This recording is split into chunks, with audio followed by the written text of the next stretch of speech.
S ಕೊಪ್ಪಳದಿಂದ Ajit ಕರೆ ಮಾಡಿದ್ದಾರೆ. ಅಜಿತ್ ಅವರೇ ನಮಸ್ಕಾರ. ಏನ್ ಹೇಳೋದಕ್ಕೆ ಬಯಸ್ತೀರಿ ಈ ಎಲ್ಲಾ ಹಗರಣಗಳ ವಿರುದ್ಧ, ಮತ್ತೆ ಜೊತೆಗೆ ಸರ್ಕಾರ ಏನ್ ಮಾಡಬೇಕು? ನಮಸ್ಕಾರ ಸರ್. ನಮಸ್ಕಾರ, ಹೇಳಿ.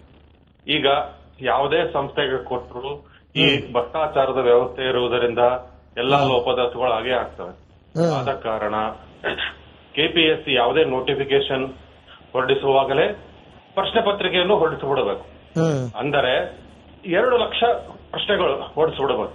ಇಷ್ಟೆಲ್ಲ ತಂತ್ರಜ್ಞರು ಮುಂದುವರಿದ್ರಿಂದ ಎಐ ಮೂಲಕ ಜೆಇ ಎಕ್ಸಾಮ್ ಹೇಗ್ ನಡೆಸ್ತಾರೋ ಆನ್ಲೈನ್ ಅಲ್ಲಿ ಕಂಪ್ಯೂಟರ್ ನಲ್ಲಿ ಪ್ರತಿಯೊಂದು ಬ್ಯಾಚ್ಗೂ ಆ ಬ್ಯಾಚ್ ಸ್ಟಾರ್ಟ್ ಆಗುವ 1 ನಿಮಿಷ 10 ಸೆಕೆಂಡ್ ಮುಂಚೆ ಕಂಪ್ಯೂಟರೇ ಪರ್ಮುಟೇಷನ್ ಕಾಂಬಿನೇಷನ್ ಮಾಡಿ ಕ್ವಶನ್ ಇಷ್ಟು 100 ಕ್ವಶನ್ಸ್ ಅಂತ ಸೆಟ್ ಮಾಡಬೇಕು.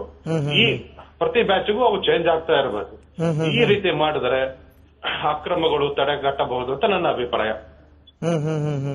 ಕರೆಕ್ಟ್ ಅಜಿತ್ ಅವ್ರಿಗೆ ನೋಡಿ, ನಾವು ಏನ್ ಮಾಡ್ಬೇಕು ಅಂತ ಇಲ್ಲಿವರೆಗೂ ಒಂದಷ್ಟು ಕ್ಯಾಂಪೇನ್ಗಳಲ್ಲಿ ಪ್ರಶ್ನೆ ಕೇಳೋದು, ಆದ್ರೆ ಅವರು ಜಸ್ಟ್ ವಿರುದ್ಧ ಮಾತಾಡ್ತಾ ಇದ್ರು. ಬಟ್ ಏನ್ ಮಾಡ್ಬೇಕು ಅಂತ ಹೇಳಿದ್ ನೀವೇ ನೋಡಿ. Thank you Ajith, republic Kannada ಜೊತೆ ಮಾತನಾಡಿದಕ್ಕೆ.